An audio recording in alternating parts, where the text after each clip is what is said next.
July 17వ తేదీ తొలి ఏకాదశి. ఎంతో పవిత్రమైన విశేషమైన రోజు. ఏ మంచి పని ప్రారంభించినా దశమి ఏకాదశుల కోసం ఎదురు చూడడం హిందువుల సాంప్రదాయం. ఏడాది పొడుగునా ఉండే 24 ఏకాదశుల్లో ఆషాఢ శుక్ల ఏకాదశి తొలి ఏకాదశిగా పరిగణిస్తారు. పూర్వకాలంలో ఈ రోజుని సంవత్సర ఆరంభంగా పరిగణించేవారు. వానకారు మొదలైతే అనారోగ్యాలు తలెత్తడం సహజం. శరదృతువు యమదంష్టిక అంటే యముడి కోర. ఉత్తరాయణం కన్నా దక్షిణాయనంలో పండుగలు పబ్బాలు ఎక్కువ. లంకనం పరమ ఔషధం అనే ఉపవాస దీక్షకు నాంది ఈ తొలి ఏకాదశి. మరి ఎంతో పవిత్రమైన విశేషమైన ఈ తొలి ఏకాదశిలోగా ఈ కథలను విన్నా, చదివినా, చెప్పినా, వినిపించినా జన్మల దోషాలు పాపాలు తొలగిపోతాయి, కోటి జన్మల పుణ్యం కలుగుతుంది. మరి ఆ కథలేంటో ఇప్పుడు ఈ వీడియోలో తెలుసుకుందాం. ఆషాఢ మాసము శుక్లపక్ష ఏకాదశి నాడు విష్ణుమూర్తి పాల కడలిపై యోగ నిద్రలోకి వెళ్లే సందర్భాన్ని తొలి ఏకాదశిగా పరిగణిస్తారు. స్వామి నిద్రించే రోజు కాబట్టి దీనిని శయన ఏకాదశి అని కూడా అంటారు. సతీ సక్కుబాయి ఈ శయన ఏకాదశి నాడే మోక్షప్రాప్తి పొందింది. తొలి ఏకాదశి నాడు రోజంతా ఉపవాసం ఉండి రాత్రికి జాగారం చేసి మర్నాడు ద్వాదశి నాటి ఉదయం విష్ణుమూర్తిని పూజించి తీర్థ ప్రసాదాలు స్వీకరించి ఆ తరువాత భోజనం చేస్తే జన్మజన్మల పాపాలు ప్రక్షాళన అవుతాయని నమ్మకం. ఈరోజు యోగనిద్రకు ఉపక్రమించే విష్ణువు మళ్ళీ 4 నెలల తర్వాత కార్తీక శుద్ధ ఏకాదశి నాడు మేల్కొంటాడు అంటారు. అందుకే ఈ ఏకాదశిని పద్మ ఏకాదశి అని కూడా పిలుస్తారు. ఈ యోగ నిద్ర అనేది భూమిపై రాత్రి సమయాలు పెరుగుతాయి అన్నదానికి సూచన. తద్వారా ప్రజల్లో నిద్రా సమయాలు పెరుగుతాయి. భవిష్యోత్తర పురాణంలో కృష్ణుడు ధర్మరాజుకు ఈ ఏకాదశి మహత్యాన్ని వివరించాడని ఉంది. దీనినే ఉత్తాన ఏకాదశి అంటారు. ఆ తర్వాత రోజు వచ్చే ద్వాదశిని క్షీరాబ్ది ద్వాదశి అని పిలుస్తారు. ఈ 4 నెలల కాలాన్ని పవిత్రంగా పరిగణించి అందరూ చాతుర్మాస దీక్ష నిర్వహిస్తారు. తాళజంగుడు అనే రాక్షసుని కుమారుడైన మురాసునితో యుద్ధంలో గెలవలేక అలసిపోయిన విష్ణువు తన శరీరం నుంచి జనింపజేసిన కన్యకనే ఏకాదశి అంటారు. ఈ ఏకాదశి వ్రతాన్ని ఆచరించి రుక్మాంగదుడు మోహిని రూపంలో వచ్చి ఏకాదశి పూట పొందుకోరిన రంభను తిరస్కరించాడట. ప్రస్తుతం మఠాధిపతులు సన్యాసం తీసుకున్నవారు మాత్రమే ఈ వ్రతాన్ని ఆచరిస్తున్నారు. చాతుర్మాస దీక్ష చేపట్టినవారు 4 నెలల పాటు ప్రయాణాలు చేయరు. కామ క్రోధాలను విసర్జిస్తారు. ఆహారం విషయంలో కొన్ని నిషేధాలు పాటిస్తారు. జొన్న పేలాలు బెల్లము కలిపి దంచి పిండి చేస్తారు. రైతులు ఈ రోజున ఖచ్చితంగా పేల పిండి తింటారు.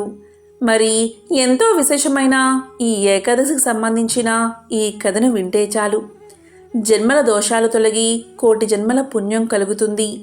అశ్వమేధ యాగం చేసిన మహాపుణ్యం మీకు కలుగుతుంది. మరి ఆ కథ ఏంటో ఇప్పుడు ఈ వీడియోలో తెలుసుకుందాం. పూర్వం ఒకానొకప్పుడు కాశ్మీర రాజ్యాన్ని సత్యవ్రతుడు అనే రాజు పరిపాలించేవాడు. ఆయన తన పేరుకు తగ్గట్టుగా ప్రవర్తించేవాడు. అతని రాజ్యంలో ధర్మం 4 పాదాల నడుస్తూ ఉండేది. ఎవరి వృత్తి ధర్మాలను వారు పాటించేవారు. రాజ్యంలో ఎక్కడా అధర్మం, అన్యాయం అనేవి లేకుండా ఉండడంతో ప్రజలంతా సుఖంగా ఉండేవారు. ఒకసారి సత్యవ్రతుడు ఇలా అనుకున్నాడు, మానవులు కేవలం ఈ లోకంలో మాత్రమే సుఖంగా ఉంటే చాలదు, పరలోకంలో కూడా సుఖంగా ఉండాలి. దానికి ఉన్న ఉపాయం ఒక్కటే, అదే దైవారాధన. దానికి తోడుగా సత్కర్మలు కూడా ఆచరించాలి. నా ప్రజలంతా పరలోకంలో కూడా సుఖాలను అనుభవించాలి అంటే దైవచింతన ఏ విధంగా చెయ్యాలి అని ఆలోచించాడు. ఒకనాటి ఏకాదశి రోజు సత్యవ్రతుడు ఉపవాసం చేసి దైవ ధ్యానం చేస్తున్నాడు. తన ప్రజలంతా పరలోకంలో సుఖాలను పొందడానికి ఉపాయం ఏమిటా అని ఆలోచించసాగాడు. ఇలా ఆలోచిస్తున్న సమయంలో సాక్షాత్తు విష్ణుమూర్తే సత్యవ్రతుని ఎదుట ప్రత్యక్షమయ్యాడు. అప్పుడు మహారాజు మహావిష్ణువుకు సాష్టాంగ నమస్కారం చేశాడు. శ్రీ మహావిష్ణువును భక్తితో ఆరాధించి ఇలా పలికాడు: స్వామి, మీ దర్శన భాగ్యం వల్ల నేను చరితార్థుణ్ణి అయ్యాను. ఏకాదశి వ్రత ఫలితాన్ని పొందాను. స్వామి, నా ప్రజలంతా కూడా మోక్షాన్ని పొందడానికి తగిన ఉపాయాన్ని సెలవీయండి అని కోరాడు. అప్పుడు శ్రీమన్నారాయణుడు ఇలా పలికాడు: సత్యవ్రత, ప్రజలందరి క్షేమాన్ని కోరుకునే నువ్వు ఎంతటి దయామయుడో నాకు తెలుస్తుంది. నీ ప్రజలంతా ఇహపర లోకాల్లో సుఖాలు అనుభవించాలి అంటే ఏకాదశి అనే గొప్ప వ్రతముంది. దీనిని 12 సంవత్సరాల వారి నుండి 65 సంవత్సరాల వరకు ప్రతి ఒక్కరూ ఆచరించవచ్చు. ప్రతి సంవత్సరంలో వచ్చే 24 ఏకాదశి తిథుల్లోనూ ఉపవాసం చేసి నన్ను పూజించాలి. ఆ తరువాత రాత్రిపూట జాగరణ చెయ్యాలి. మరునాడు ద్వాదశి తిథి నాడు తిరిగి నన్ను పూజించాలి. ద్వాదశి గడియలు వెళ్ళిపోక మునిపే పారణ చెయ్యాలి.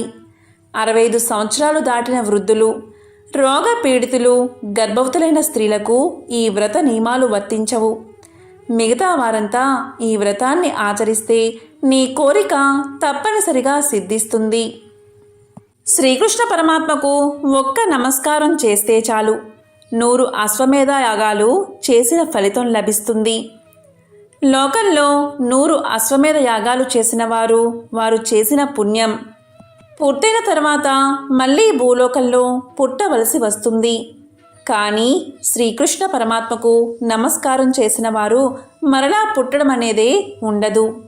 కనుక రాజా, నీ ప్రజలందరి చేత ఏకాదశి వ్రతాన్ని చేయించు. వ్రతం చేసినందుకు వారికి, చేయించినందుకు నీకు పుణ్యం లభిస్తుంది అని చెప్పి శ్రీమన్నారాయణుడు అంతర్ధానమయ్యాడు. వెంటనే సత్యవ్రతుడు సభను ఏర్పాటు చేశాడు. శ్రీమన్నారాయణుడు తనకు చెప్పిన విషయాలన్నీ సభలోని వారందరికీ తెలియచేశాడు. అది విన్న సభలోని వారంతా రాజ్యంలోని ప్రజలంతా ఏకాదశి వ్రతం చేసేటట్లుగా ప్రయత్నిస్తామని మాట ఇచ్చారు. అప్పుడు సత్యవ్రతుడు ఇలా పలికాడు: నేను ప్రజలు మేలుకోరే ఈ శాసనం చేస్తున్నాను. ఈ శాసనాన్ని ఎవరూ కూడా ఎటువంటి పరిస్థితుల్లో కూడా ఉల్లంఘించకూడదు. తప్పనిసరిగా అందరూ కూడా ఏకాదశి వ్రతాన్ని పాటించి తీరాల్సిందే అని శాసనం చేసి రాజ్యమంతటా చాటింపు వేయించాడు. పండితులైన బ్రాహ్మణులు పిలిచి పురాణంలోని ఏకాదశి వ్రత విధానాన్ని, మహత్యాన్ని రాజ్యమంతటా ప్రచారం చేయించాడు. సత్యవతుని ఆజ్ఞ ప్రకారం ప్రజలంతా ఏకాదశి వ్రతాన్ని ఆచరిస్తున్నారు. ఆనందంగా కాలాన్ని గడుపుతున్నారు. సత్యవ్రతుని వైభవాన్ని, ప్రజల భక్తి శ్రద్ధలను చూశాడు ఇంద్రుడు. ఇలా అనుకున్నాడు: నేను మిక్కిలి కష్టపడి 100 అశ్వమేధ యాగాలు చేసి ఇంద్ర పదవిని పొందాను. ఇప్పుడు సత్యవ్రతుడి రాజ్యంలోని వారంతా శ్రీకృష్ణనామ తత్పరులే. ఒక్క కృష్ణనామం పలికితే 100 అశ్వమేధ యాగాలు చేసినా ఫలితం లభిస్తుంది కదా. మరి ప్రజలంతా ఇన్ని ఏకాదశుల్లో ఎంతో కృష్ణనామస్మరణ చేసి ఉంటారు కదా. వీరందరికీ ఎంతో పుణ్యం లభించి ఉంటుంది కదా. మరి వీరిలో ఏ ఒక్కడైనా నా ఇంద్ర పదవికి పోటీ వస్తాడేమో. కాబట్టి ఈ రాజ్యంలో అందరి చేత ఏకాదశి వ్రతాన్ని మానిపించాలి. ముందుగా రాజు వ్రతం చేయడం మానేస్తే ప్రజలు కూడా వ్రతం చేయడం మానేస్తారు. అప్పుడు నా ఇంద్ర పదవికి ఎటువంటి ఇబ్బంది ఉండదు అని దేవేంద్రుడు నిర్ణయించుకున్నాడు. వెంటనే తన ఆలోచనలను అమలు పరిచాడు. అందులో భాగంగా మాలిని అనే అప్సరసతో ఇలా పలికాడు: ఓ మాలిని, నీవు సత్యవ్రతుడి వద్దకు వెళ్ళి నీ అందచందాలతో అతన్ని మోహంలో ముంచెత్తు. అతని ఏకాదశి వ్రతాన్ని దూరం చెయ్యి అని చెప్పి భూలోకానికి పంపించాడు. ఒకనాడు కొందరు అరణ్య ప్రాంతవాసులు సభకు వచ్చారు. వారు మహారాజుతో ఇలా అన్నారు. మహారాజా, అడవిలోని క్రూర మృగాలు చుట్టుపక్కల ఉన్న మా గ్రామాల్లోకి వస్తున్నాయి. మనుషులను, పశువులను ఆ క్రూర మృగాలు ఆహారంగా తినేస్తున్నాయి. అందుకే ప్రజలంతా వాటిని చూసి భయపడుతున్నారు. కనుక మీరు వేటకు ఆ ప్రాంతానికి వచ్చి క్రూర మృగాలను సంహరించి మమ్మల్ని కాపాడండి అని మొరపెట్టుకున్నారు. వెంటనే సత్యవ్రతుడు ఇలా పలికాడు. నేనే వచ్చి మీ భయాన్ని పోగొడతాను అని చెప్పి వారిని పంపించాడు. ఆ తరువాత సత్యవ్రతుడు వేటకు బయలుదేరాడు. 7 రోజుల పాటు వేట నిర్విఘ్నంగా సాగింది. సత్యవ్రతుడు రాజ్యానికి తిరిగి ప్రయాణం కాబోతున్నాడు. ఆ రోజు రాత్రి శిబిరంలో విశ్రాంతి తీసుకుంటున్న సత్యవ్రతుడికి ఒక స్త్రీ దీనంగా ఏడుస్తున్న శబ్దం వినిపించింది. అప్పుడు సత్యవ్రతుడు భటులతో ఆ ఏడుస్తున్న స్త్రీని నా వద్దకు తీసుకురండి అని ఆదేశించాడు. వెంటనే భటులు వెళ్ళి రోదిస్తున్న స్త్రీని సత్యవ్రతుడి వద్దకు తీసుకువచ్చారు. ఆమెను చూసిన సత్యవ్రతుడు ఆమె యొక్క ఎటువంటి కష్టాన్నైనా తీర్చాల్సిందే అని నిర్ణయించుకున్నాడు. అప్పుడు ఆమెతో ఇలా పలికాడు.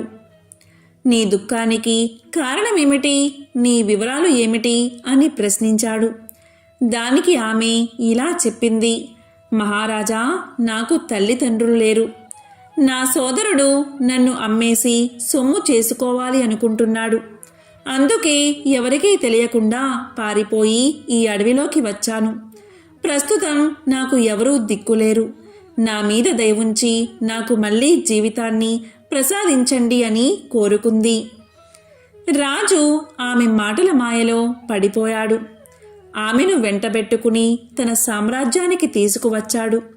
ఆమె అందానికి లొంగిపోయి ఆమెను వివాహం కూడా చేసుకున్నాడు. దాంతో ఆమె చిన్న రాణి అయ్యింది. తాను వచ్చిన పని పూర్తి కాబోతున్నదని అనుకుంటూ చిన్నరాణి భర్త మాటను లెక్క చేయడం మానేసింది. మహారాజు చిన్న చిన్న విషయాలు పట్టించుకునేవాడు కాదు. ఆమె ఎలా చెబితే అలాగే చేసేవాడు. ఇక చిన్న రాణిలో నేను ఏది అంటే అదే జరిగి తీరాలి అని మూర్ఖత్వం వచ్చేసింది. మహారాజు కూడా ఆమె మాయలో పూర్తిగా మునిగిపోయాడు. ఇలా కాలం గడుస్తూ ఉండగా ఒకరోజు ఏకాదశి రానే వచ్చింది. అందరూ ఏకాదశి వ్రతం చేయడానికి సిద్ధమవుతున్నారు. రాజు కూడా వ్రతాచరణకు సిద్ధమవుతున్నాడు. ఇంతలో చిన్నరాణి తన పుట్టినరోజు వేడుకలు తప్పనిసరిగా జరిపించాలి అని మహారాజుకు వర్తమానం పంపింది.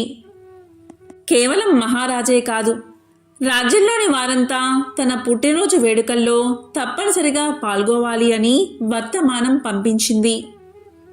చిన్నరాణి పంపిన వార్తను విని మహారాజు ఆశ్చర్యపోయాడు. ఒకవైపు అందరూ ఉపవాస దీక్షను బట్టి వ్రతాన్ని ఆచరిస్తున్నారు. ఇక ఆ మహారాజు అందరినీ వ్రతం చెయ్యమని ఆదేశించాడు. చిన్నరానికి శతవిధాలా నచ్చ చెప్పడానికి ప్రయత్నించాడు. కానీ ఆమె తాను పట్టిన పట్టు విడవలేదు. ఇక మహారాజు కూడా అంతే పట్టుదలతో భార్యతో ఇలా అన్నాడు. నేను భార్య బిడ్డల్ని అయినా వదులుకుంటాను, కానీ వ్రతాన్ని మాత్రం వదలను అన్నాడు. చిన్నరానికి మంచి అవకాశం వచ్చింది. అనుకున్న విధంగా రాజుతో ఆమె ఇలా పలికింది. అయితే నీ పెద్ద భార్యను, కుమారుణ్ణి బలి ఇచ్చి నీ భక్తిని నిరూపించుకో, లేదా ఏకాదశి వ్రతాన్ని ఆచరించు అని అడిగింది. అప్పుడు మహారాజు ఏకాదశి వ్రతాన్ని నేను మానలేను అనుకుని తన పెద్ద భార్యను, కుమారుణ్ణి వధించడానికి సిద్ధపడ్డాడు. పెద్దరాణ్ణి చంపడానికి రాజు ఎత్తిన కత్తి పెద్దరాణి మెడలో పూలమాల అయ్యింది. అంతే, మరుక్షణమే శ్రీమన్నారాయణుడు ప్రత్యక్షమయ్యాడు. సత్యవ్రతునికి దేవేంద్రుడి దుర్మార్గం గురించి వివరించి చెప్పాడు. ఈ మాలిని దేవేంద్రుడు నిన్ను వధించడం కోసం పంపిన అప్సరస. కాబట్టి సత్యవ్రత, నా అనుగ్రహం ఉన్నంత వరకు నువ్వు ఈ మాయలో చిక్కుకోవు. ఈ మాయలు నిన్ను ఏమీ చేయలేవు. ఇకపై ఈ స్త్రీ మీద నీకు కలిగిన మోహాన్ని విడిచిపెట్టు. ఈమెను నీ రాజ్యం నుంచి తరిమి కొట్టు. నువ్వు ధర్మ మార్గాన్ని ఎప్పటికీ విడిచిపెట్టకు. నీకు అంతా శుభమే కలుగుతుందని చెప్పి శ్రీమన్నారాయణుడు అంతర్ధానమయ్యాడు. సత్యవ్రతుడు ఏకాదశి రోజు విష్ణుదేవుని దర్శనంతో పరమానంద భరితుడయ్యాడు. సత్యవ్రతుడు ఇహలోకంలో సమస్త భోగాలను అనుభవించి చివరికి వైకుంఠ ప్రాప్తి పొందాడు. తన జీవితాన్ని బతికి ఉన్నంతకాలం ప్రజాసేవకే అంకితం చేస్తూ శ్రీహరి సేవలో గడిపి ధన్యుడయ్యాడు.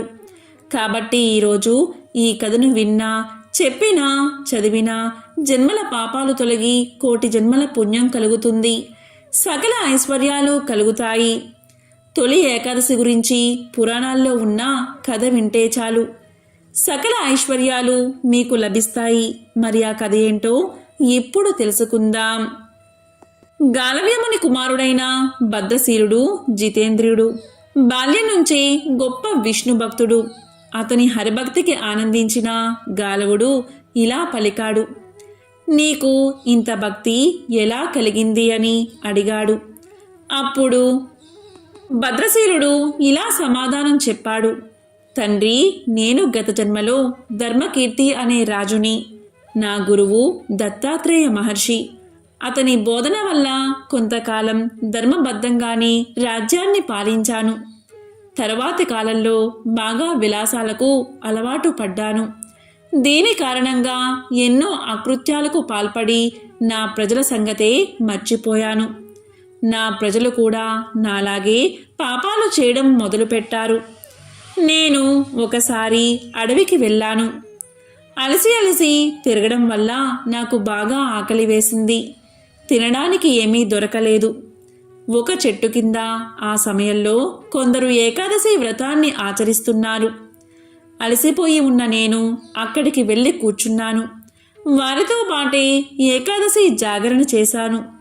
ఆ మరుసటి రోజే అంటే ద్వాదశి రోజు తెల్లవారుజామున మరణించాను. యమదూతలు నన్ను తీసుకువెళ్ళి యముడి ముందు ఉంచారు. ఎంతో పాపాత్ముడైన నేను ఏకాదశి రోజున ఉపవాసం ఉండి ఏకాదశి వ్రతాన్ని కల్లారా చూసి జాగరణ చేయడం వల్ల నా పాపాలన్నీ పటాపంచలు అయిపోయాయని చిత్రగుప్తుడు చెప్పడంతో యమధర్మరాజు నన్ను వదిలిపెట్టాడు. అంతేకాదు, యమధర్మరాజు ఇలా పలికాడు. విష్ణు భక్తులను ఏకాదశి వ్రతాన్ని తెలిసి తెలియక పాటించిన వారిని సైతం యమలోకంలోకి తీసుకురావద్దని భటుల్ని హెచ్చరించాడు. దాంతో నేను చేసిన అకృత్యాలకు ఎంతో పశ్చాత్తాపపడ్డాను. అప్పుడు యమధర్మరాజు నన్ను స్వర్గానికి పంపాడు. తరువాత నా పుణ్యభాగ్య విశేషం వల్ల మీకు పుత్రుడిగా జన్మించాను. గత జన్మ అనుభవం వల్ల స్వయంగా నేనే ఏకాదశి వ్రతాన్ని ఆచరించడమే కాదు, ప్రజలందరి చేత ఈ వ్రతాన్ని ఆచరించేలా చేస్తున్నాను అన్నాడు ఆ ముని కుమారుడు. అది విన్న గాలవుడు ఎంతో సంతోషించాడు. ఎవరైతే ఈ పవిత్ర కథను వింటారో లేక చెప్తారో వారికి 7 జన్మల పాపాలు తొలగి అష్టైశ్వర్యాలు భోగ భాగ్యాలు కలుగుతాయి. ఒకసారి జైమిని మహర్షి తన గురువుగారైన వ్యాస మహర్షి దగ్గరకు వెళ్ళి ఈ విధంగా అడుగుతాడు. గురువుగారు, ఏకాదశి అనే పేరు నేను చాలాసార్లు విన్నాను. ఏకాదశి గురించి మీ అభిప్రాయం ఏమిటి? మీరు ఏమనుకుంటున్నారు? ఏకాదశి రోజు ఏం చెయ్యాలి? ఏకాదశి రోజు ఉపవాసం ఉండడం వల్ల ఏం జరుగుతుంది? ఒకవేళ ఉపవాసం చేయకపోతే ఏం జరుగుతుంది? ఏకాదశి గురించి పూర్తిగా తెలిపి నాకు జ్ఞానాన్ని కలగజేయండి అని జైమిని మహర్షి వ్యాస మహర్షిని కోరతాడు. అప్పుడు వ్యాసుడు చిరునవ్వు నవ్వి, మంచి ప్రశ్నే అడిగావు. రాబోయే తరాల వారికి కూడా ఈ సందేహం కలగవచ్చు.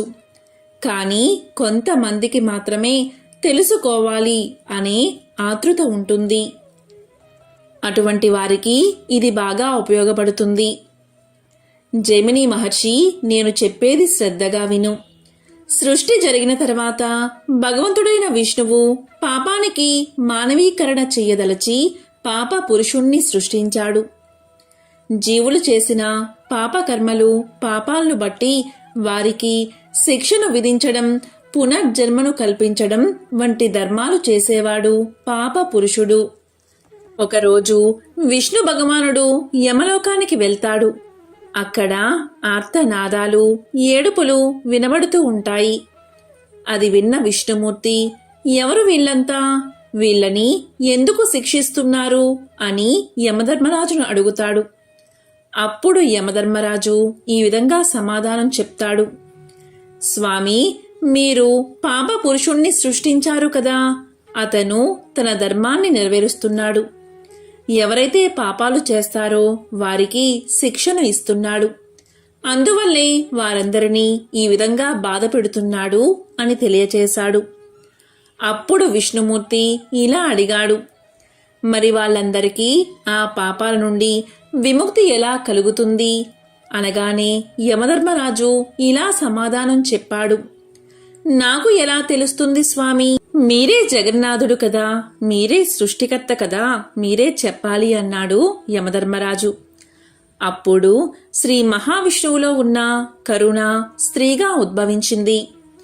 ఆమె ఇలా పలుకుతుంది, ఎవరైతే ఈరోజు నా ప్రభువును స్మరిస్తారో, ఎవరైతే నా ప్రభువును ఆరాధిస్తారో వారు పాపాల నుండి విముక్తి పొందుతారు. ఇదే నా వాగ్దానమని పలుకుతుంది. యమలోకంలో ఉన్న వాళ్ళంతా ఈ మాటలు విని విష్ణుమూర్తిని ప్రార్థించి పాపాల నుండి విముక్తిని పొందుతారు. అప్పుడు తన నుంచి ఉద్భవించిన కరుణను విష్ణుమూర్తి ఇలా అడుగుతాడు, నీవు ఎవరు? నిన్ను ఎవరు పంపించారు అని. దానికి కరుణ ఇలా చెప్తుంది, స్వామి, నేను మీ దాసిని, ఏకాదశిని, మీ సేవలో నేను ఒక దానిని. మీలోని కరుణ స్త్రీ రూపం దాల్చితే అదే నేను అని సమాధానం చెప్తుంది. ఇంకా ఇలా పలుకుతుంది, స్వామి, దయచేసి నాకు అనుమతి ఇవ్వండి. సంవత్సరంలో ఈరోజు ఎవరైతే మిమ్మల్ని స్మరిస్తారో, ఎవరైతే మిమ్మల్ని ఆరాధిస్తారో, ఎవరైతే మిమ్మల్ని ప్రార్థిస్తారో వారికి వారి పాపాల నుండి విముక్తి లభించేలా అనుమతి ఇవ్వండి. ఎలా అయితే ఈ లోకంలో ఉన్న పాపులకు వారి పాపాల నుండి విముక్తి కలుగుతుందో అదేవిధంగా విశ్వంలో అందరికీ వారి పాపాల నుండి విముక్తి కలిగే అవకాశం ఇవ్వండి అని ప్రార్థించగా విష్ణుమూర్తి ఆమె కోరికను అంగీకరిస్తాడు. దీని గురించి తెలిసిన జీవులందరూ విష్ణుమూర్తిని ప్రార్థించి వారి వారి పాపాల నుండి విముక్తిని పొందుతారు. ఇది చూసిన పాపపురుషుడు వైకుంఠానికి వెళ్లి ఇలా పలుకుతాడు, స్వామి, మీరు మిమ్మల్ని స్మరించే వారి పాపాలను తొలగిస్తున్నారు. ఇప్పుడు పాపులన్నవారే లేరు. మరి నేనేం చెయ్యాలి? నా పుట్టుకకు అర్థమేమిటి? జీవులు పాపాలు చేసిన తర్వాత మిమ్మల్ని స్మరించి పాప విముక్తిని పొందుతున్నారు అని పాపపురుషుడు అన్న వెంటనే విష్ణుమూర్తి ఇలా చెప్పాడు, పాపపురుష, ఇక నీ అవసరం లేదు, నా రాజ్యాన్ని వదిలిపో అన్నాడు. దానికి పాపపురుషుడు ఇలా పలుకుతాడు, స్వామి, నీవు జగన్నాథుడు, సృష్టికర్తవు, అంతటా నీవే ఉంటావు, నేను ఎక్కడికి వెళ్ళాలి అని అడుగుతాడు. దానికి శ్రీ మహావిష్ణువు ఇలా చెప్తాడు, ఎప్పుడైతే ఏకాదశి తన కర్తవ్య నిర్వహణలో ఉండదో అప్పుడు నీవు నీ ధర్మాన్ని నిర్వర్తించు. ఎప్పుడైతే ఆమె అధికారంలో ఉంటుందో అప్పుడు నీవు ఎక్కడికైనా వెళ్ళు అంటాడు. దానికి పాపపురుషుడు ఎక్కడికి వెళ్ళాలి స్వామి అని అడుగుతాడు. దానికి శ్రీ మహావిష్ణువు ఇలా సమాధానం చెప్తాడు, పాపపురుష, ఏకాదశి రోజు నీవు ధాన్యంలోకి వెళ్ళి దాక్కో అంటాడు. అంటే బియ్యంలో దాక్కో అంటాడు. ఈ విధంగా శ్రీ మహావిష్ణువు చెప్పిన విధంగా పాపపురుషుడు ధాన్యంలోకి వెళ్ళి దాక్కుంటాడు. అందుకే ఏకాదశి రోజు అన్నం తినడం పాపమని చెప్తారు అని వ్యాస మహర్షి జైమిని మహర్షికి తెలియచేశాడు. అంతేకాదు, జైమిని మహర్షి మనకు ఉండే 11 సూక్ష్మ జ్ఞానాలు పరమాత్మ మీదే లగ్నం చెయ్యాలి. ఏకాదశి రోజు చేసే ఉపవాసం ఎందుకు అంటే, ఏక అంటే 1, దశ అంటే 10, ఏకాదశి అంటే 11.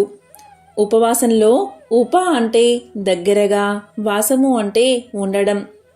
మనిషి యొక్క 11 సూక్ష్మ జ్ఞానాలతో శ్రీ మహావిష్ణువుకు దగ్గరగా ఉండడమే ఏకాదశి ఉపవాసం. ఈరోజు తిండి నిద్ర వదిలేసి 11 సూక్ష్మ జ్ఞానాలను భగవంతుని మీదే ఉంచాలి. 5 జ్ఞానేంద్రియాలు మరియు 5 కర్మేంద్రియాలు మరియు మనసు మొత్తము కలిపి 11 దైవం మీద లగ్నం చేసి శ్రీ మహావిష్ణువును ధ్యానించాలి అని వ్యాస మహర్షి జైమిని మహర్షికి తెలియచేశాడు. ఈ సందర్భంగా ఏకాదశి జన్మ వృత్తాంతాన్ని ఇప్పుడు తెలుసుకుందాం. అనగనగా మురాసురుడు అనే రాక్షసుడు ఉండేవాడు. అతను మహాబలవంతుడు. ఇంద్రాది దేవతలను సైతం ఓడించి త్రిమూర్తుల మీదకే కాలు దువ్వడం మొదలుపెట్టాడు మురాసురుడు. ఆ బ్రహ్మ రాక్షసుని బారి నుంచి తమను కాపాడమంటూ ముల్లోకాల్లోని దేవతలంతా విష్ణుమూర్తిని ఆశ్రయించారు. దాంతో విష్ణుమూర్తి యుద్ధానికి సన్నద్ధుడై మురాసురునితో తలపడ్డాడు. ఇరువురికి మధ్య భీకరమైన సంగ్రామం మొదలైంది. 100 సంవత్సరాలుగా యుద్ధం జరుగుతున్నా ఎవరికీ స్పష్టమైన గెలుపు రాకుంది. ఈ లోపల విష్ణుమూర్తి యుద్ధంలో తనకు కలిగిన అలసటను తీర్చుకునేందుకు ఒక గుహలో విశ్రమించాడు. విష్ణుమూర్తి విశ్రాంతి తీసుకుంటున్న విషయం మురాసురునికి చేరింది. విష్ణువు నిద్రలో ఉండగానే అతన్ని సంహరించాలి అనుకుని నిదానంగా ఆ గుహను చేరుకున్నాడు. కాని విష్ణుమూర్తిది అంతా యోగ నిద్ర కదా. ఎప్పుడైతే చెడు తలంపుతో ఆయన దగ్గరకు మురాసుడు చేరుకున్నాడో వెంటనే విష్ణుమూర్తిలోంచి ఒక శక్తి ప్రభవించింది. ఆమె ఏకాదశి. కేవలం తన కంటి చూపుతోనే ఆ మురాసురుణ్ణి భస్మం చేసింది ఏకాదశీదేవి. తన రక్షణ కోసం ప్రత్యక్షమైన ఏకాదశి దేవతను చూసి విష్ణుమూర్తి చాలా ప్రసన్నుడయ్యాడు. నీకేం వరం కావాలో కోరుకోమంటూ అభయాన్ని వసగాడు. దానికి ఏకాదశి తాను ఒక ముఖ్యమైన తిథిగా నిలిచిపోవాలి అని, ఎవరైతే ఆ తిథి రోజున ఉపవాసం ఉండి విష్ణుమూర్తిని ధ్యానిస్తారో వారి పాపాలన్నీ హరించుకుపోవాలని కోరుకుంది. ఆమె కోరికలకి విష్ణుమూర్తి తన అంగీకారాన్ని తెలపడంతో ఏకాదశికి విశిష్టత ఏర్పడింది. మురాసురుణ్ణి సంహరించినందుకు విష్ణుమూర్తికి కూడా మురారి అన్న పేరు సార్థకమయ్యింది. ఏకాదశి నాడు ఉపవాసం ఉండాలి అనుకునేవారు ఆ తిథి మొదలైనప్పటి నుంచి ఏకాదశి గడియలు ముగిసే వరకు ఎలాంటి పక్వాహారము తీసుకోకుండా ఉంటారు. మరికొందరైతే కేవలం నీటితో మాత్రమే గడుపుతారు. ఉపవాసం వల్ల మన ఆరోగ్యానికి ఎంత మేలు జరుగుతుందో తరచూ ప్రకృతి వైద్యులు చెబుతూనే ఉన్నారు. వారానికి ఒకసారి ఉపవాసం ఉంటే మంచిదని, అది కుదరకపోతే 15 రోజులకి ఒకసారైనా ఉపవాసం ఉంటే శరీరం దృఢంగా ఉంటుందని చెబుతారు. తనని తాను స్వస్థత పరుచుకునేందుకు శరీరానికి మనం ఇచ్చే అవకాశమే ఉపవాసం. ఇక అమావాస్య, పౌర్ణమి తిథులు దగ్గర పడుతున్న కొద్దీ జ్యోతిష్య రీత్యా చంద్రుని ప్రభావం మానవుల మనసు, శరీరాల మీద అధికంగా ఉంటుంది. ఏకాదశి రోజున ఉపవాసం ఉండి ద్వాదశి నాడు స్వల్పంగానే ఆహారాన్ని తీసుకోవడం వల్ల అమావాస్య, పౌర్ణమి నాటికి శరీరం దృఢంగా, మనసు తేలికగా ఉంటాయి. ఈ తొలి ఏకాదశినే శయని ఏకాదశి లేదా హరిసాయిని ఏకాదశి అని కూడా పిలుస్తారు. చాతుర్మాస వ్రతం ఈ రోజు నుండే ప్రారంభమవుతుంది. దేవతల రాత్రి సమయం ఈ రోజే ప్రారంభమవుతుంది. ఈ రోజు నుంచి విష్ణువు నిద్రపోతాడు అంటారు. ఈ తొలి ఏకాదశి రోజు ఎవరైతే శ్రీ మహావిష్ణువును పూజిస్తారో అలాంటి వారికి సకల శుభాలు కలుగుతాయని భవిష్యోత్తర పురాణం తెలియచేస్తుంది. ఏకాదశి వ్రతం చేసేవారు ఉపవాసం, జాగరణ, హరినామ సంకీర్తన, పురాణ పఠనం, జప తపాదులు నిర్వహించాలి. భగవద్గీతను పఠించాలి. మామూలు రోజుల్లో దేవాలయ ఉత్తర ద్వారాలు మూసి ఉంచుతారు. కానీ ఈరోజు భక్తులు ఉత్తర ద్వారం గుండా వెళ్లి దర్శనం చేసుకుంటారు. ఏకాదశి నాడు ఉపవాసం ఉండి ద్వాదశి నాడు అన్నదానం చేస్తారు. ఈరోజు ఎవరైతే ఉపవాసం ఉంటారో అలాంటి వారు పాప విముక్తులవుతారు. పూజ, జపం, ధ్యానం లేదా ఉపాసన మొదలైన సాధనల ద్వారా మనసును మాధవుడిపై లగ్నం చేయాలి. ఏకాదశి వ్రత నియమాలు ఏంటో ఇప్పుడు తెలుసుకుందాం. ఏకాదశి ముందు రోజు అంటే దశమి నాటి రాత్రి నిరాహారులై ఉండాలి. ఏకాదశి రోజు మొత్తం ఉపవాసం ఉండాలి. అసత్యం ఆడకూడదు. స్త్రీ సాంగత్యం పనికిరాదు. చెడ్డ పనులు, దుష్ట ఆలోచనలు చేయకూడదు. ఆ రోజు రాత్రంతా అంటే ఏకాదశి రోజు రాత్రంతా జాగరణ చెయ్యాలి. ఏకాదశి మరుసటి రోజు అంటే ద్వాదశి రోజు అన్నదానం చెయ్యాలి. ఏకాదశి రోజుని హరిదినం, వైకుంఠ దినం అని పిలుస్తాయి ధర్మ సింధు గ్రంథాలు. కలియుగం ఎలా ఉంటుందో తెలిపే ఈ పవిత్ర కథను వింటే చాలు. జన్మల పాపాలు తొలగి కోటి జన్మల పుణ్యం వస్తుంది. పట్టిందల్లా బంగారమే అవుతుంది. పాండవులు రాజ్యాన్ని పరిపాలిస్తున్న సమయం. రాబోయే కలియుగం ఎలా ఉండబోతుందో, ఆ కలియుగంలో మానవులు ఎలా ప్రవర్తిస్తారో అనే విషయం తెలుసుకోవాలని కోరిక పాండవులకు కలిగింది. అప్పుడు పాండవులంతా కలిసి శ్రీకృష్ణుడి దగ్గరకు వెళ్లి వారి మనసులో ఉన్న కోరికను తెలియచేశారు. అప్పుడు శ్రీకృష్ణుడు పాండవులతో ఇలా అన్నాడు: నేను 5 బాణాలను అడవిలోకి వేస్తున్నాను. మీరందరూ అడవిలో ఒక్కొక్కరు ఒక్కో వైపు వెళ్లి 5 బాణాలు వెతికి తీసుకురండి. మీకు బాణం దగ్గర ఏదైనా కనబడితే వచ్చిన తర్వాత నాతో చెప్పండి. అప్పుడు నేను మీరు అడిగిన దానికి సమాధానం చెప్తాను అన్నాడు. అప్పుడు పాండవులంతా కూడా శ్రీకృష్ణుడికి నమస్కారం చేసి బాణాలు వెతుకుతూ అడవిలోకి బయలుదేరారు. ఆ 5గురు ఒక్కొక్కరు ఒక్కో దిశగా వెళ్లారు. మొదటగా ధర్మరాజుకు బాణం దొరుకుతుంది. ఆ బాణం దగ్గర ఒక ఆశ్చర్యకరమైన సంఘటన అతను చూస్తాడు. అతనికి ఒక ఏనుగు కనబడుతుంది. దానికి విచిత్రంగా 2 తొండాలు ఉంటాయి. దాన్ని చూసిన ధర్మరాజు ఎంతో ఆశ్చర్యపోతాడు. బాణం తీసుకుని తిరిగి కృష్ణుడి దగ్గరకు బయలుదేరతాడు. అర్జునుడికి కూడా బాణం దొరికింది. కాని ఇంతలోనే ఒక మధురగానం వినిపించి అటు తిరిగాడు అర్జునుడు. అప్పుడు అతనికి కూడా ఒక ఆశ్చర్యకరమైన మధుర సంఘటన కనిపించింది. ఒక కోయిల మధురంగా పాడుతూ ఉంది. దాని రెక్కలపై వేదం అని రాసి ఉంది. ఆ కోయిల బతికి ఉన్న ఒక కుందేలును పొడుచుకుని తింటుంది. అది చూసి అర్జునుడు నివ్వెరపోయాడు. బాణం తీసుకుని తిరిగి కృష్ణుడి దగ్గరకు బయలుదేరాడు. ఇక భీముడికి కూడా బాణం దొరికిన చోట ఒక ఆశ్చర్యకరమైన సంఘటన కనబడింది.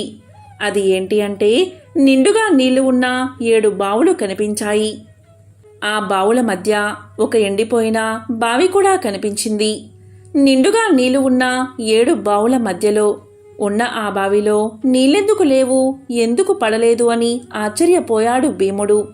వెంటనే బాణం తీసుకుని తిరిగి శ్రీకృష్ణుడి దగ్గరకు బయలుదేరాడు. మరోవైపున నకులుడికి కూడా బాణం దొరికిన చోట ఒక వింత సంఘటన కనబడింది.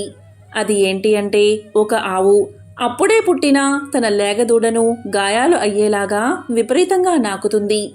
చుట్టూ ఉన్న జనం అతి కష్టం మీద ఆవు దూడలను విడదీశారు. అది చూసి నకులుడికి ఆశ్చర్యం వేసింది. నకులుడు కూడా బాణాన్ని తీసుకుని శ్రీకృష్ణుడి దగ్గరకు బయలుదేరాడు. ఇక సహదేవునికి బాణం దొరికిన చోట ఒక సంఘటన కనిపించింది. అదేంటి అంటే ఒక పర్వతం పైనుంచి ఒక పెద్ద బండరాయి దొర్లుతూ వస్తూ దారిలో ఉన్న చెట్లు అన్నిటినీ పడేస్తుంది. పెద్ద పెద్ద వృక్షాలు కూడా దాన్ని వేగాన్ని ఆపలేకపోయాయి. కానీ ఆ రాయి దొర్లుతూ వచ్చి ఒక చిన్న మొక్క దగ్గర ఆగిపోయింది. అది చూసిన సహదేవుడికి ఏమీ అర్థం కాలేదు. బాణాన్ని తీసుకుని కృష్ణుడి దగ్గరకు బయలుదేరాడు. తరువాత పాండవులందరూ ఒక దగ్గర చేరి తాము చూసిన విషయాలను శ్రీకృష్ణుడికి చెప్తామని అతని దగ్గరకు బయలుదేరారు. పాండవులందరూ కలిసి శ్రీకృష్ణుడి దగ్గరకు చేరి అతనికి నమస్కారం చేశారు. అప్పుడు కృష్ణుడు పాండవులతో మీరు చూసిన విషయాలు ఏంటో చెప్పండి అన్నాడు. అప్పుడు మొదటిగా ధర్మరాజు ఇలా చెప్పాడు: కృష్ణ, నేను బాణం దగ్గర మొట్టమొదటిసారిగా 2 తొండాలు కలిగిన ఏనుగుని చూశాను. దాన్ని చూసిన వెంటనే నాకు చాలా ఆశ్చర్యం కలిగింది. ఎందుకు ఏనుగుకు 2 తొండాలు ఉన్నాయి అని అడిగాడు. ఇలాంటి వింతను నేను ఎప్పుడూ చూడలేదు కృష్ణ, దాని గురించి వివరించి చెప్పు అని అడిగాడు. దానికి కృష్ణుడు ధర్మరాజుతో ఇలా చెప్పాడు. ఓ ధర్మరాజా, నీకు కనిపించిన ఈ దృశ్యానికి కలియుగానికి సంబంధముంది. కలియుగంలో మానవులు 2 ముఖాలు ఉన్నట్లుగా ప్రవర్తిస్తారు. వారు పైకి ఒకటి చెప్తారు, మరొకటి చేస్తారు. వారు బయటకు ఒక విధంగా చెప్పి లోపల మనసులో మాత్రం వేరే విధంగా ఆలోచిస్తారు. కలియుగంలో వీరి రాజ్యమే నడుస్తుంది. మనిషి ఒక్కడే అయినా ఆలోచన మాత్రం 2 రకాలుగా చేస్తాడు. వీరితో చాలా జాగ్రత్తగా ఉండాలని చెబుతాడు. తరువాత అర్జునుడు ఇలా అడుగుతాడు. శ్రీకృష్ణ, నేను చూసింది ఇంకా ఆశ్చర్యంగా ఉంది. నేను బాణం తీసుకునే ప్రదేశంలో ఒక కోకిల, రెక్క మీద వేదం అని రాసి ఉంది.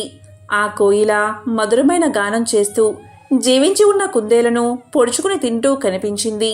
సాక్షాత్తు సరస్వతీదేవినే మరిపించే ఆ కోయిల ఇంత వికృతి చేష్టలు ఎలా చేయగలుగుతుంది అంటూ తనకు కలిగిన సందేహాన్ని కృష్ణుడి దగ్గర వ్యక్తం చేశాడు అర్జునుడు. అప్పుడు కృష్ణుడు ఈ విధంగా సమాధానం చెప్పాడు. అర్జున, కలియుగంలో సరస్వతీదేవిని మెప్పించి విద్యావంతులు అయిన విద్వాంసులు, తెలివైన వారు తమ జ్ఞానాన్ని సక్రమంగా వినియోగం చేయకుండా అమాయకపు ప్రజలను, చదువురాని పేదవారిని మాయమాటలు చెబుతూ దోచుకుంటారు అని ఆ పక్షిలాగా వాళ్ళను పిక్కు తింటారు. కోయిల్లాగా తీయని మాటలు చెబుతూ వారిని వేధిస్తారు అని శ్రీకృష్ణుడు సమాధానం చెప్పాడు. ఆ తరువాత భీముడు ఇలా పలికాడు. కృష్ణ, నేను వెళ్ళిన చోట 7 బావులు కనిపించాయి. ఆ 7 బావుల్లో 6 నిండుగా నీరు ఉంది. కానీ మధ్యలో ఉన్న ఒక బావిలో ఒక చుక్క కూడా నీరు లేదు. ఒకే నేలపై ఉన్న ఈ 7 బావుల్లో ఇదేం తేడా అంటూ భీముడు తన సందేహాన్ని శ్రీకృష్ణుడికి చెప్పాడు. భీముడి ప్రశ్నకు సమాధానంగా శ్రీకృష్ణుడు ఇలా అన్నాడు. భీమా, కలియుగంలో ఉన్నవాడు మరింత ధనవంతుడు అవుతాడు.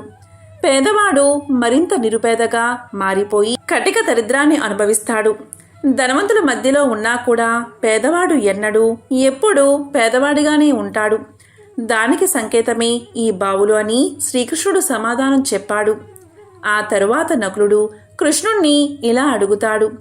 కృష్ణ, నాకు బాణం దొరికిన చోట ఒక ఆవు దూడపై అతి ప్రేమ చూపిస్తూ నాలుకతో నాకుతుంది. ఆ ఆవు యొక్క ప్రేమ ఎలా ఉంది అంటే, ఆ ఆవు తన దూడను నాకడం వల్ల ఆ దూడకు గాయాలు అయ్యి రక్తం కారుతుంది. ఏంటి ఈ విపరీతమైన ప్రేమ అని అడగ్గా కృష్ణుడు ఇలా చెప్పాడు. కలియుగంలోని తల్లిదండ్రులకు పిల్లల మీద అధిక ప్రేమ ఎక్కువ. ఆ పిల్లలు ఆ అధిక ప్రేమ వల్ల సోమరులుగా తయారవుతారు. వాళ్ళు చూపించే అతి ప్రేమ వల్ల పిల్లల యొక్క అభివృద్ధి ఆగిపోయి సోమరులుగా తయారై భూమికి భారంగా మారతారు. జీవితంలో బాధ్యతల గురించి తెలుసుకోకముందే వారికి చిన్న వయసులోనే పెళ్లి చేస్తారు. ఈ కలియుగంలో కొడుకుపై తల్లిదండ్రులకు ఎలాంటి హక్కులు ఉండవు. కేవలం భార్యకు మాత్రమే పూర్తి హక్కులు ఉంటాయి. కలియుగంలో తల్లిదండ్రులు పిల్లలపై చూపే అతి ప్రేమకు ఆవు దూడలు చిహ్నాలు అని సమాధానం చెప్పాడు కృష్ణుడు. ఇక చివరివాడైన సహదేవుడు కృష్ణుణ్ణి ఇలా అడుగుతాడు. కృష్ణ, నాకు బాణం దొరికిన చోట ఒక పెద్ద పర్వతం నుండి ఒక భారీ బండరాయి దొర్లుకుంటూ కింద పడ్డం కనిపించింది. ఆ బండరాయి బరువుకు వేగానికి అడ్డు వచ్చిన పెద్ద పెద్ద వృక్షాలు సైతం నేలమట్టం అయిపోయాయి. కానీ ఒక చిన్న మొక్క దగ్గరకు రాగానే ఆ బండరాయి తనంతట తానే ఆగిపోయింది. అది చూసిన నేను ఆశ్చర్యానికి లోనయ్యాను. పెద్ద పెద్ద వృక్షాలకు ఆపడం సాధ్యం కాని పని ఒక చిన్న మొక్క ఎలా చేసింది అని అడుగుతాడు. దానికి కృష్ణుడు ఇలా సమాధానం చెప్తాడు. సహదేవా, కలియుగంలో మానవులు విచక్షణ కోల్పోతారు. తమ పతనానికి తామే కారణం అవుతారు. మహావృక్షాలు అంటే అతని అధికార బలం, ధనబలం ఇవేవి అతని పతనాన్ని ఆపలేవు. కానీ చిన్న మొక్క వంటి భగవంతుడి నామస్మరణ మానవుడు వినాశనం కాకుండా ఎల్లప్పుడూ కాపాడుతుంది. దీనికి సంకేతమే నువ్వు చూసిన దృశ్యం అని వివరిస్తాడు. కలియుగంలో ఎవరైతే అధర్మాన్ని పాటిస్తారో వారు జాలి దయ లేకుండా అమాయకులను పీడించుకుంటూ తింటూ వాళ్ళు మాత్రమే సుఖంగా ఉంటారు. భగవంతుడిని నమ్మేవారి సంఖ్య గణనీయంగా తగ్గిపోతుంది. నాస్తికులు పుట్టగొడుగుల్లాగా పెరిగిపోతూ ఉంటారు. మనిషి ఆయుర్దాయం అనేది 60 సంవత్సరాలకు పడిపోతుంది.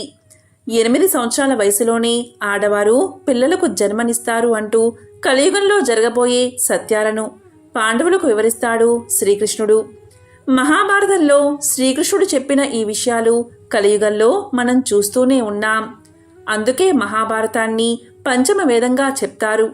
మహాభారతంలో ఎన్నో జీవిత సత్యాలను తెలియచేసే విషయాలు కూడా ఉన్నాయి. ఎంతో పవిత్రమైన విశేషమైన ఈరోజు ఈ కథలను విన్నా, చదివినా, చెప్పినా, వినిపించినా జన్మల దోషాలు తొలగి కోటి జన్మల పుణ్యం వస్తుంది. సకల శుభాలు కలుగుతాయి. ఓం నమో నారాయణాయ. ఓం నమో భగవతే వాసుదేవాయ. ఓం నమః శివాయ.